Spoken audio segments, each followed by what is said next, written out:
నీ జీవితాన్ని చూసి దేవుడు ఆశ్చర్యకరంగా నిన్ను బలపరుస్తాడు నువ్వు నమ్మితే. కానీ ఎప్పుడు మనం ఏం చేస్తాం తెలుసా, లోక సంబంధమైన పనులు అవి ఇంతవరకే అవి అక్కడ పనికిరావు. కానీ ప్రతి మనిషి చనిపోయే రోజు ఒక రోజు ఉంది. ప్రతి మనిషి దేవుని ఎదుట నిలబడే రోజు ఒక రోజు ఉంది. దేవునికి లెక్కప్పచెప్పే రోజు ఒక రోజు ఉంది. నీ కోసం ఆయన ప్రాణ త్యాగం చేశాడు, రక్తము చిందించాడు. నీ కొరకు ఆయన త్యాగము నీకు గుర్తుకు రాకపోతే నువ్వెంత సంపాదించినా సంపాదన అంతా వేస్ట్. ఇంత సంపాదిస్తున్నావు పిల్లల కొరకు, ఎంతో కూడబెడుతున్నావు నీ పిల్లల కొరకు, కానీ చివరికి నిన్ను ప్రేమగా చూసేవాళ్ళు ఉన్నారా?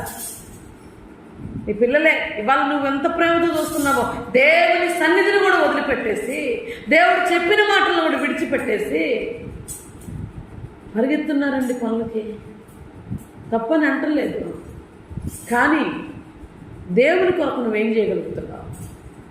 నువ్వు బహుమానంగా ఆయనకి ఏదైనా ఇవ్వగలుగుతున్నావా? ఆయనకి ఏదైనా నీ దగ్గర నుంచి బహుమానం కావాలంటే నీ డబ్బు కాదు, నీ ఆస్తులు కాదు, ఆయనకు కావాల్సిందే నీ మనసు కావాలి. తర్వాత నువ్వు సంపాదించే అనేకుల కొరకు ప్రార్థిస్తావు చూడు, ఆ ప్రార్థన కావాలి దేవుడికి. అది అడుగుతాడు, నీ దగ్గర అది ఉండాలి. నేను అందరికంటే చాలా ఎక్కువ పని చేస్తాను, అందరికంటే ఎక్కువ సంపాదిస్తాను. ఏం చేయి, ఏది నీ అమ్మట సంపాదించుకోవద్దని చెప్పలేదు, కానీ దేవుని కొరకు బ్రతకాల్సిన సమయంలో కూడా చాలామంది వెనకేస్తున్నారు. నిన్న మంగళవారం చూస్తే బాధ. కుడుకోవాల్సిన వారు పగలు, కుడుకోవాల్సిన వాళ్ళు నైట్. ఏమ్మా ఏంటి, ఎందుకలా? కానీ నువ్వు సంపాదించింది నీకు మిగలదేమో, కానీ నువ్వు గడిపింది అక్కడ లెక్క రాసి ఉంటుంది. నువ్వు లెక్క రాసి దేవుని ఎదుట ఉంటుంది. నువ్వు దేవుని సన్నిధిలో గడిపిన ప్రతి నిమిషము వ్యర్థంగా ఉంటుంది. కానీ నువ్వు సంపాదించిన ప్రతి రూపాయి అది దేనికి వాడబడుతుందో కూడా నీకు తెలియదు. జ్ఞాపకం చేసుకో. దేవుని కోసం బ్రతుకుతావు, దేనికోసం బ్రతుకుతావు?